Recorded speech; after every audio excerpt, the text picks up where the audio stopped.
everybody to Coast to Corals for April.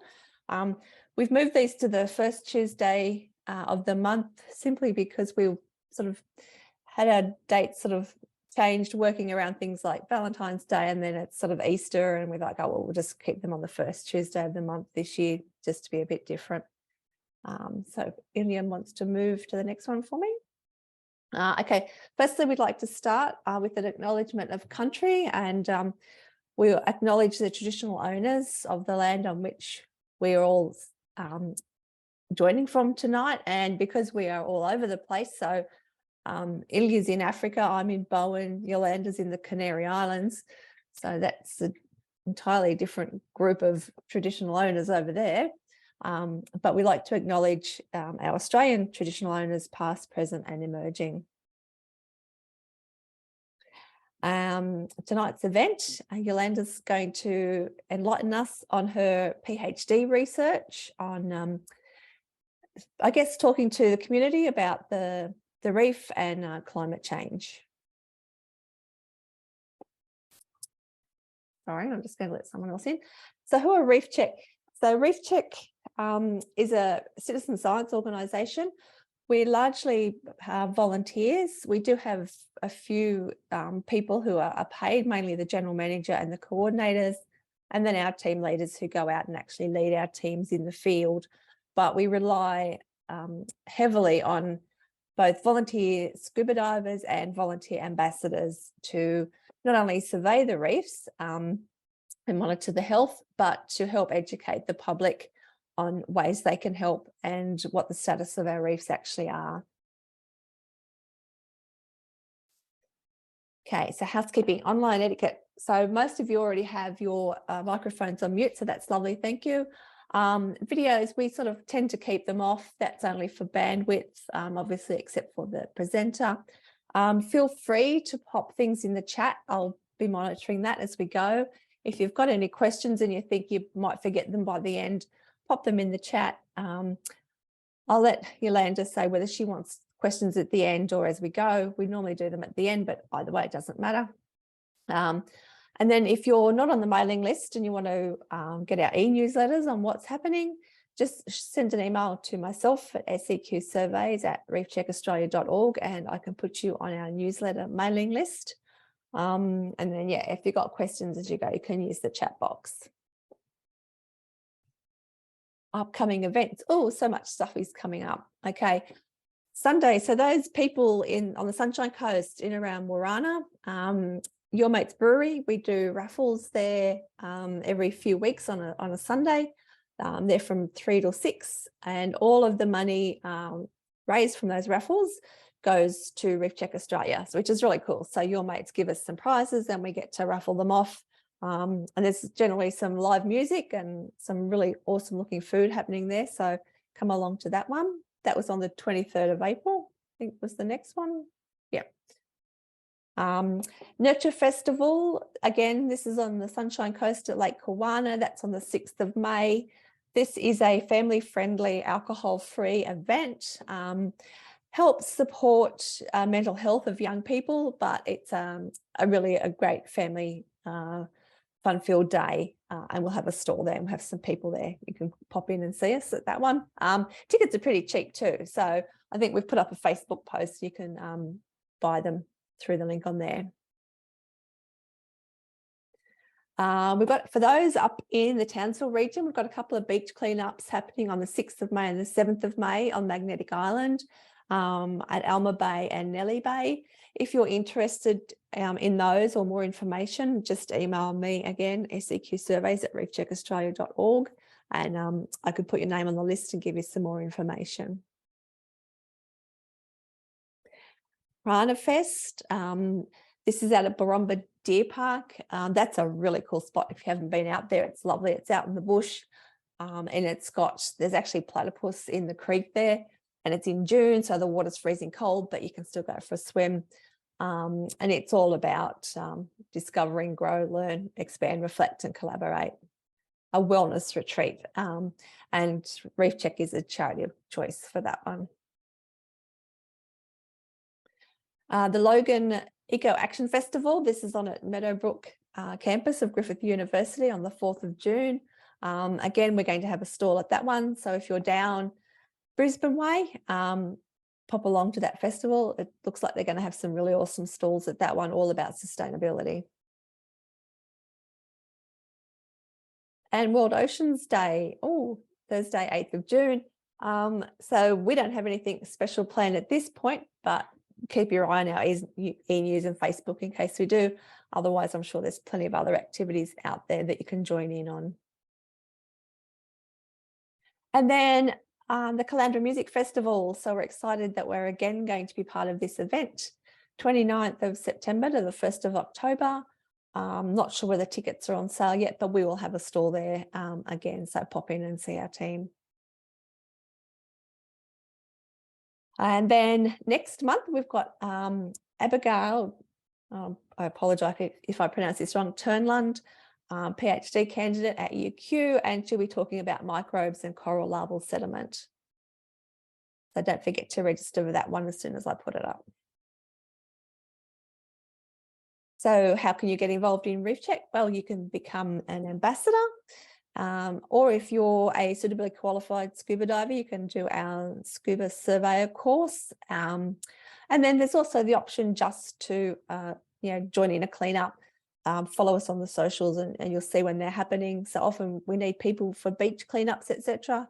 And just let us know and you want to come along, and that's fine. Otherwise, check out our website for details on the ambassador and the surveyor course. And then follow us on all of these social things or sign up for our newsletter, and we can let you know what's going on. And also, we'd like to thank all of our funders who helped make this Coast to Coral series possible: Sunshine Coast Council, Townsville Council, the Port of Brisbane, City of Gold Coast, and the Great Barrier Reef Foundation. And thank you to the team behind the events. You probably know who most of those people are. We're a bit small at the moment, but we do have 2 new ambassadors that are coming on board soon to help us out as well, which would be lovely. So tonight's speaker. So Yolanda seems to have a finger in a lot of pies, and she's currently completing a PhD, hopefully by October, she's thinking. So she's looking at pathways to greater public engagement with climate change and whether using places like the Great Barrier Reef can inspire action. So she's, as I say, she's an active member of several different organisations, which is awesome to see. And I'll let her tell you a bit more about herself when we get to her presentation. So I think you will now stop sharing. Excellent. So if you'd like to share your screen now, please.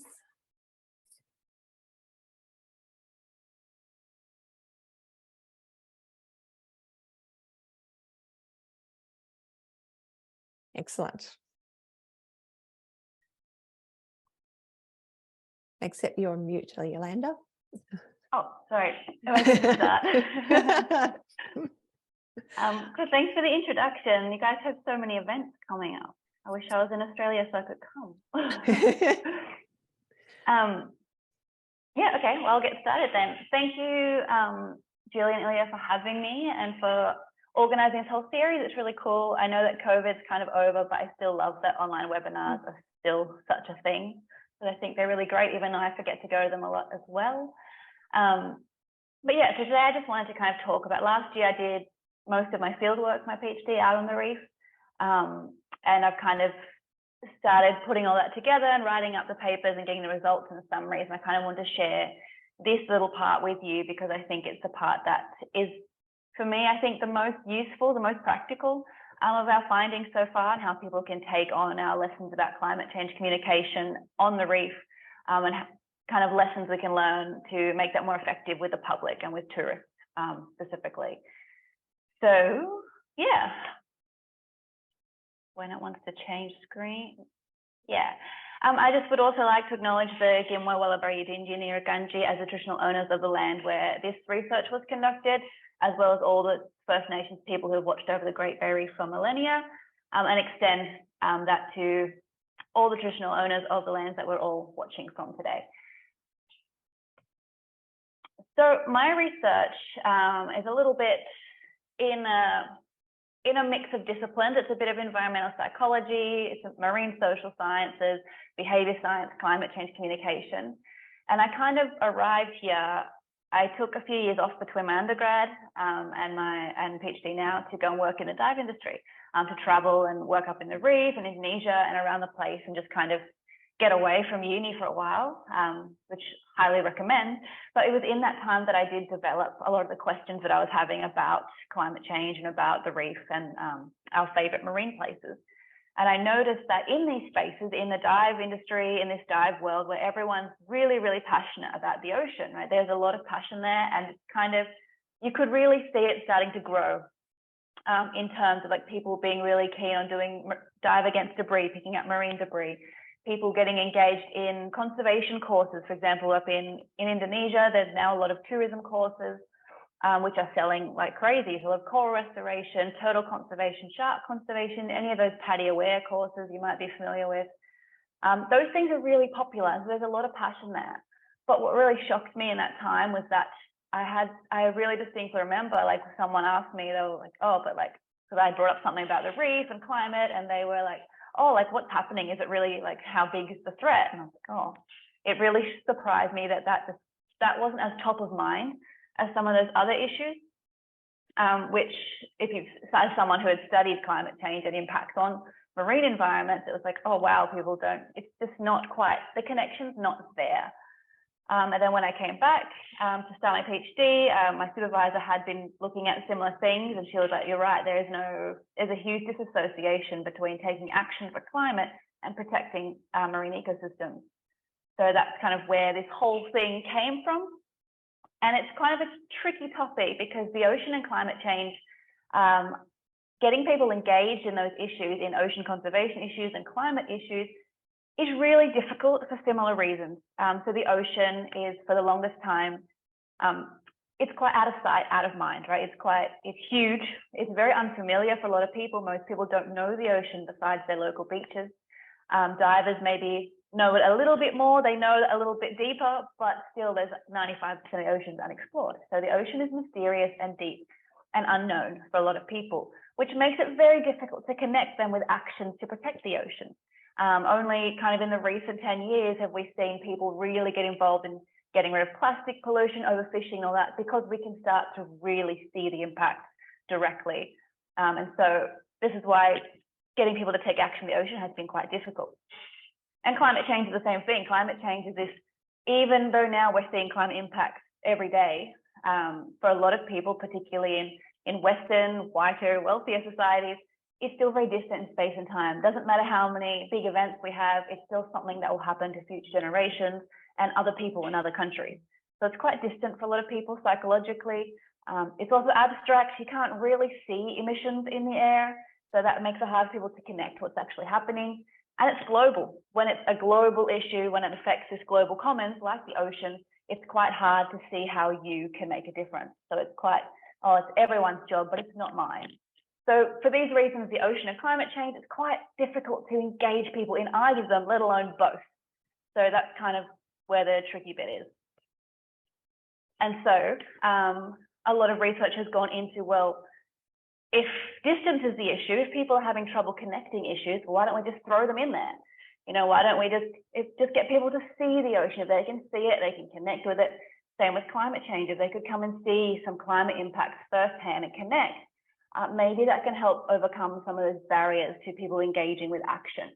And so nature-based tourism is one avenue for that, particularly in places like the Great Barrier Reef, where it's on a lot of people's bucket list. It's a once-in-a-lifetime experience. It's an iconic marine ecosystem and an iconic icon for climate impact. So there's a real opportunity for marine tourism up on the reef to engage people with issues related to the ocean and climate change. And the idea, I'm sure you've heard variations of this quote before, is that you cannot protect something you don't love. You cannot love something you don't know, and you cannot know unless you see, hear, or sense it. And so the idea is that if you just get people in there to experience it, you can increase awareness, you can increase concern, which will then lead to action. Now, there are some gaps in that pathway. It's not quite that simple, but the basic idea is there, and that's just need people to get in there. So on the reef, there is that narrative that we just need to get people on the reef. Just got to get them to see what we're protecting, and then we can engage them with things like climate action. We can protect the reef. We still have time. But when it comes to talking about climate change on the reef, there's a bit of hesitation still. Climate change, a lot of those other ocean issues like plastic are much easier to talk about because there's more general agreement that they're bad and we can take action. But when it comes to climate change, because it's quite political, it's quite a charged topic, there seems to be some hesitancy to address it, especially in this setting, which is tourism. People pay a lot of money to go to the reef. And there was a study that came out in 2017 that interviewed tourism operators on the Great Barrier Reef to ask them, what is their role in communicating climate change and engaging people with action on climate change while they're out on holiday. And what that study found is that most operators are concerned about the reef and they do see their role in reef conservation. And they are open to learning more about how they can communicate climate change, but a lot of them don't. A lot of them are hesitant to do it for a number of reasons, and I've just listed a few of those reasons here. One is they don't want to ruin people's day. People pay a lot of money to go out on the reef. I don't know if you've seen prices lately, but if you have a family of 4, easily $1,000, you can see why people be like, oh, I don't want to go tell them about climate change and make them feel guilty and get political while they've just paid $1,000 for a day. So there's this idea that you might ruin people's holiday. Too political, particularly in regions like Cairns and Far North Queensland. It's a very interesting political scene up there. There are other industries up there like farming and mining. Just kind of the dive and tourism industry is kind of fits in that space, so it makes it difficult for them to be really public about promoting climate action and taking action on climate change. Damaging reputation. So this, a few years ago, back in the back-to-back bleaching event, there was an article about the reef that went out in one of the big dive agency newsletters.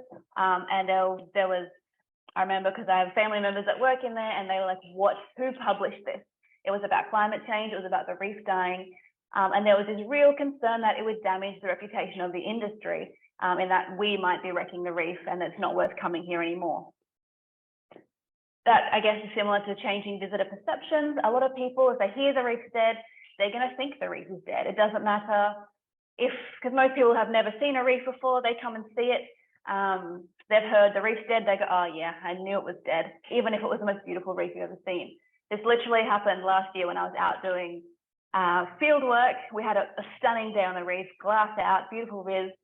And talking to tourists on the way home, they were like, oh yeah, like it's pretty disappointing. I did hear it was dying. And I was like, what?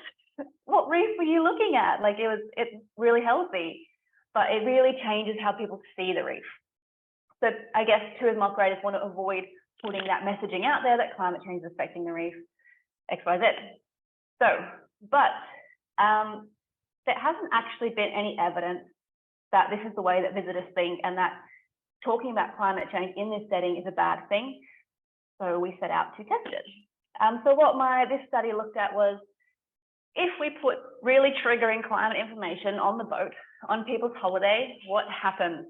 Does it ruin people's day? Does it influence satisfaction? Does it change visitors' expectations? Does it change how they see the reef's health? Or does it inspire people? Does it increase awareness? Does it increase concern? Could it make people more likely to take on certain behaviors related to climate change? So what we did is I'm calling myself the master of fun field work. I people watched for a few months out on tourism boats on the reef. And because my only job was to survey people on the way home, the rest of the day I just observed and it was great. So we went across 8 different boats over 14 reef sites in Townsville and Cairns and surveyed 556 people on the trip home, so after they had seen the reef. And throughout kind of this whole time, I also interviewed 12 reef interpreters. So those are the staff that have to do a lot of the presentations and interpreting the environment around them. So that's the marine biologists, usually the guides, anyone who has to give any kind of additional information about the reef. So I interviewed them as well. The main reason being that I didn't want to give a bunch of recommendations about climate change communication if the interpreters felt there were certain barriers. So I interviewed them. And what we did was on alternating days on these boats, thanks to the tourism operators who were really collaborative and awesome to work with, they let me put climate information on the boat. And we did that in a number of ways. We kind of laid it through the experience depending on the staff that was on the day and depending on the boat, the vessel. Some were smaller, some were the massive pontoon boats, so it's very different in how we put the information out there. We worked a lot with the marine biologists to add specific language into their presentations. There were loudspeaker announcements, posters. If the boat had screens, we had a little video that ran on repeat about climate change and reducing emissions, and how we can stop that. And yeah, so lots of little bits of information. Not every boat had the same exact information because they're all different, but we tried to make sure trigger words like greenhouse gas emissions, keeping below 1.5 degrees, fossil fuels, renewable energy, all that language was in there. So it was really about reducing emissions and getting rid of fossil fuels to protect the reef and seeing what happened, how people responded to that information. And there's a bit of idea about sample sizes, pretty equal male and female. Because this is still in the wake of COVID, it was mostly domestic tourists. So that's interesting, I guess, for what the results look like. Towards the end of our data collection period, there were more international tourists, but it was mostly Australians.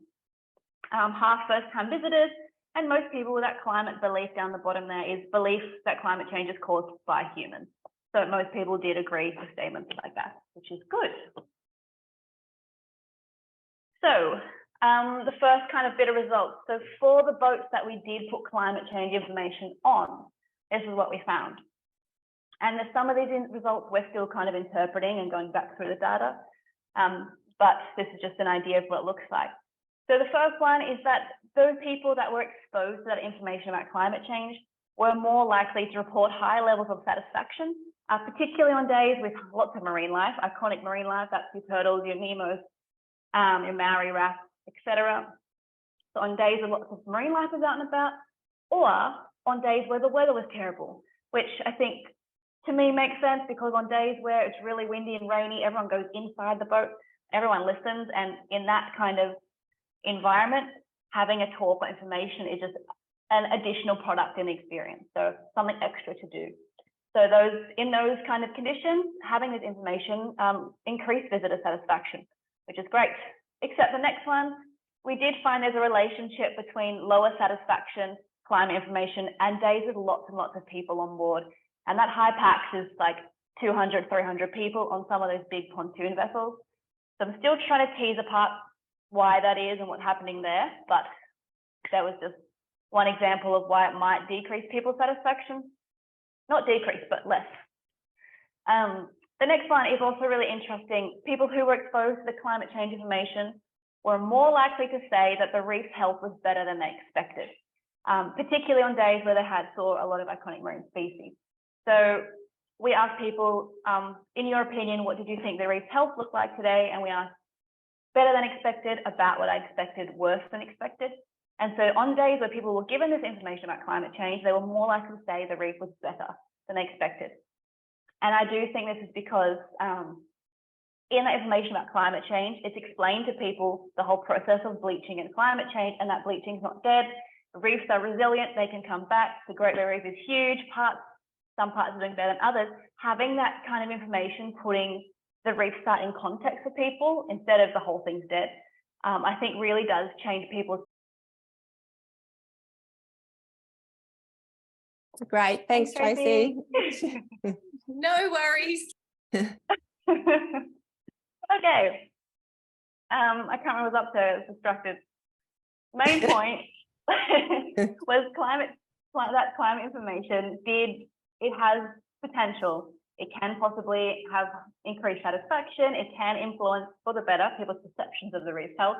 It can also increase awareness of climate change as a threat, but we didn't really find any evidence that it could also move people to action. We have kind of some thoughts about this. One was that the purpose of that information, we didn't focus on action a lot. We really focused on putting triggering words in there to see if we would get that negative response. I think because we didn't pay attention to the action so much, people didn't really process what they could do. And that's been something that's been found in other studies, that people actually have no idea what to do when it comes to climate change. A lot of people are unable to say, here's a thing I can do to help reduce emissions. And so what we also did is talk to people about, well, what else do they want to know? You know, we asked them, would you find it acceptable if we gave information about climate change on these boats? And it was overall high response to that. So out of 10 people, most people scored about an 8, saying that yes, they would find it acceptable. So there is really this general appetite for information about climate change in this tourism setting on the reef. And we asked what people would like to hear more of. And overwhelmingly, the first response, the most common response, was information about actions and solutions. I think a lot of the narrative on climate change and the reef, and that really focuses on impacts and what's happening and consequences. And I think people are kind of getting that, but without that follow-up, what you can do and what you can tangibly do, I think there's still something that people are waiting for. And a lot of people did say, a lot of the responses were like, I want something we can actually and tangibly do. And I think in talking to people, they're sick of a lot of the, or just, you know, just turn off your lights, you know, make sure you drive less. People kind of know those things. So maybe, yeah, this is something that I'll go into my recommendations on what the call to action should be. Is kind of a up in the air thing, but just kind of changing the narrative to more what we can do and how we can fix it is what people were looking for. The second one was specific climate impact. People were really interested to hear what specifically on that site we visited today and what's going to happen to it, what is happening to it. Have you seen bleaching here? What's the impact on Wally the Maori wrasse? What's the impact on sea turtles? They were really interested in very specific impacts to what they had seen on the day, which really goes towards that link between personal relevance and personal experiences and linking that up with climate change. And the last one was changing reef conditions. Most people have no idea what reef should look like. So a lot of people did ask for like comparison photos. What did it look like 10, 20 years ago, 30 years ago? And what will it look like if we go down past X, Y, and Z? What are the possibilities for the reef in the future? So that was kind of the last one. So after all that, I also interviewed a lot of the, well, not a lot, 12 interpreters, people who are charged with giving that information on the reef. And if we were to, you know, make recommendations to say you should talk about this, they would be responsible for doing it. And so I really wanted to sit down with them and ask, well, what might stop me from talking about some of this stuff, to kind of think how we could overcome it. And there was a lot of things I said, and it did vary depending on where people worked, because some boats on the reef are very different. For example, we have the really rich, fancy liveaboards that gets a certain clientele, and then you have the big pontoon vessels, which is mostly young families. So very different. But there were 3 kind of common responses between everyone. Number 1 was similar to the tourism operators in that study I showed before, concern for negative responses for ruining people's days. Although pretty much none of them had an experience where they had any kind of problem with it or had a negative response from a tourist. But they were still all like, no, I wouldn't feel comfortable while people are on holidays. The next one is one that, I don't know, I always find really difficult to address, because there's still this narrative in climate change, in the climate advocacy space, that you can't advocate for it unless you know everything and you know all the stats and you know all the facts about climate change, which is impossible. I don't. But a lot of people did say that they would be worried that they would get it wrong. They're not climate experts. They would be worried people would ask questions, they would get the facts wrong, they wouldn't be able to give the accurate information. Especially those who didn't have training in, say, marine biology or science or anything like that. Some of the guides have just kind of learned through experience over the last 10 years or so were worried about getting too into the details about climate change.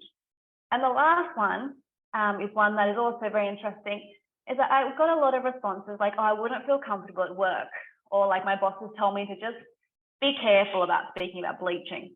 So there is this kind of industry-wide in the tourism industry up on the reef, these kind of norms and these industry politics that does say, oh, maybe if you can, don't talk about it.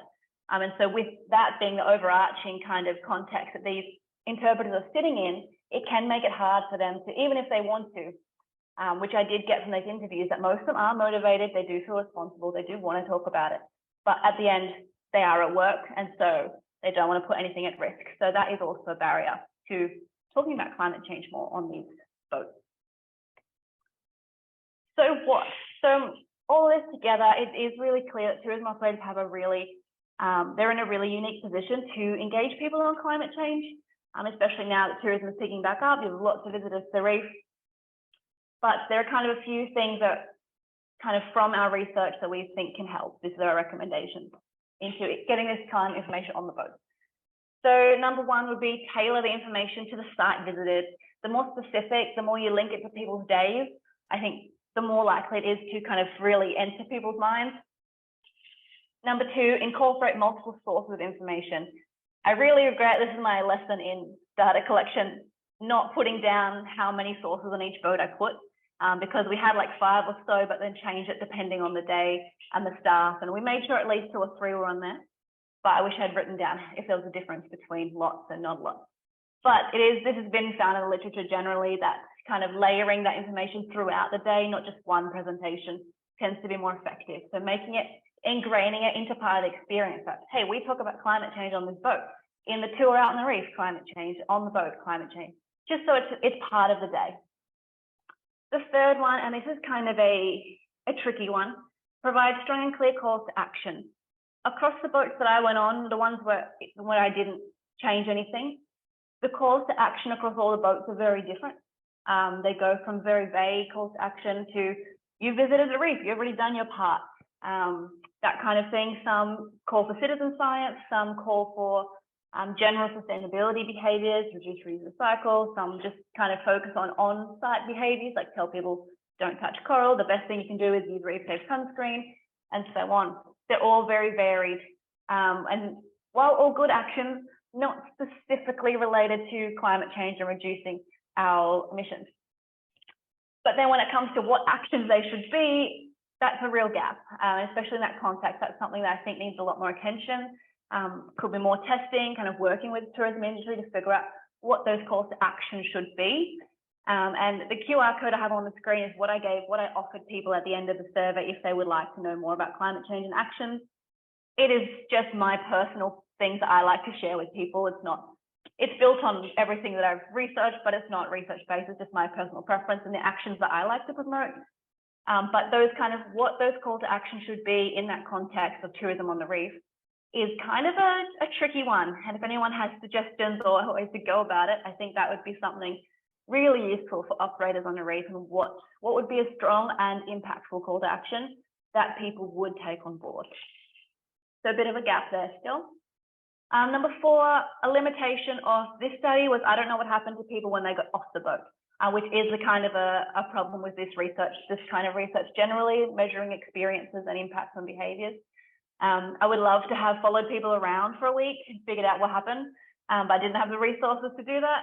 But if there has been research that shows developing that post-experience material stuff can help people kind of take what they've learned on the day and use that kind of afterwards, in the aftermath of the experience. So developing, whether that's, I know some of the studies I've read have done Facebook kind of information support groups. Some have email mailing lists where they email newsletters, things like that.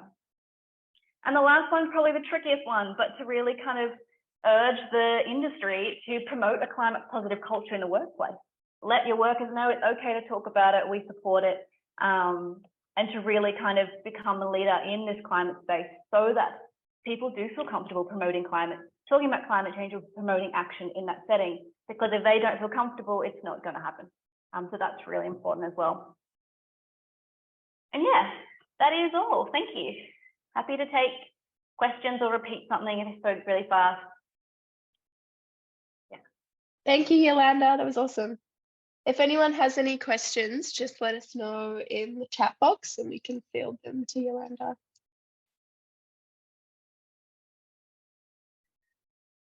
Julie, I just read your comment that people don't think brown coral is healthy coral. A lot of people did say that, and when they heard the information about, different types of corals, and the corals in Australia are more beigey coloured, they're like, oh wow, that was so good to know. Otherwise, I would have thought the reef was dead. So that interpretation is really important. Yeah, Jodie mentioned to me today, she had someone's like, I want to go somewhere on the reef where there's lots of pretty corals. And Jodie said, but if they're brightly coloured, they're not healthy. And they were like, oh, really? So, yeah, I guess it's a misconception. Everyone sees pictures of really pretty bright corals, not realising that they're actually stressed. Yeah, I guess that's the role of the interpreters on the boats, is to say, I've been working here for ages and I can tell you all about our reef here and its health and what we did find in the study as well that I haven't really reported on is there's a huge level of trust in the staff on the dive boat to give them the information, and that there's trust that the information is accurate. So I don't know if that's specific to the reef or if that's just people trust their tourism guides generally. But so I think there's a huge opportunity because people don't really trust, media, government, scientists really about climate change. But if you can, especially, you see some of the reef interpreters, they look like they're out of the water. They know what they're talking about. If they can promote this kind of messaging, I think it's a huge opportunity. Yeah, for sure. So does nobody have any questions? It's really quiet. Very quiet. After that flurry of people I had to keep removing from the waiting room, and the one that got in that really had nothing better to do with their time. Seriously. Yeah. Can I ask a question just like by talking? I was like, yeah, sure. Yeah. Yeah, go for it. So I was wondering if you talked with lots of people from visitors. Would you say there's also visitors around that do agree with the tourism industry that the climate crisis shouldn't be really a topic? Or Sorry. Like what you said, that the tourism industry, they don't really prefer to have a climate positive message.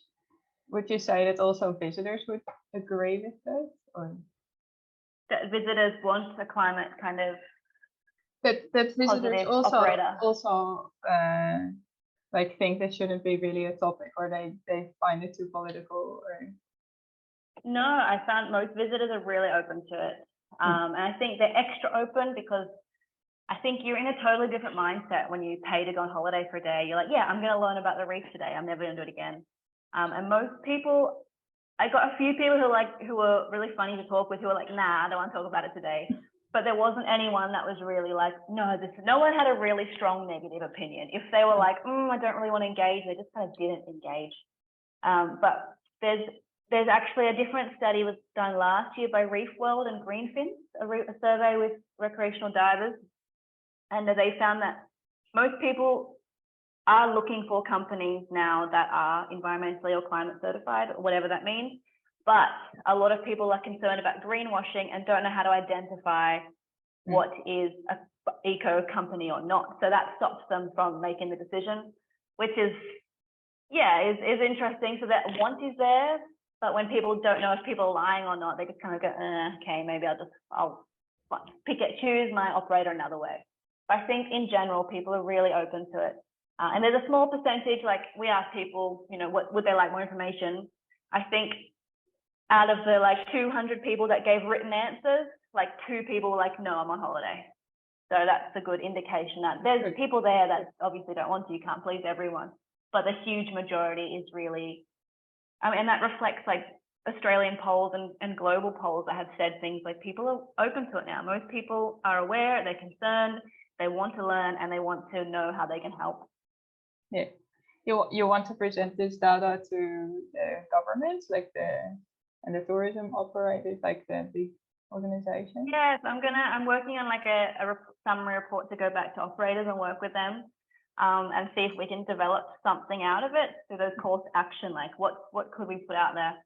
And I was talking to, there's a reef communications team in the Department of Climate Change as well, to see what they could do with that as well. And it's interesting, someone just asked a question about master reef guides. Is anyone a master reef guide before I say anything?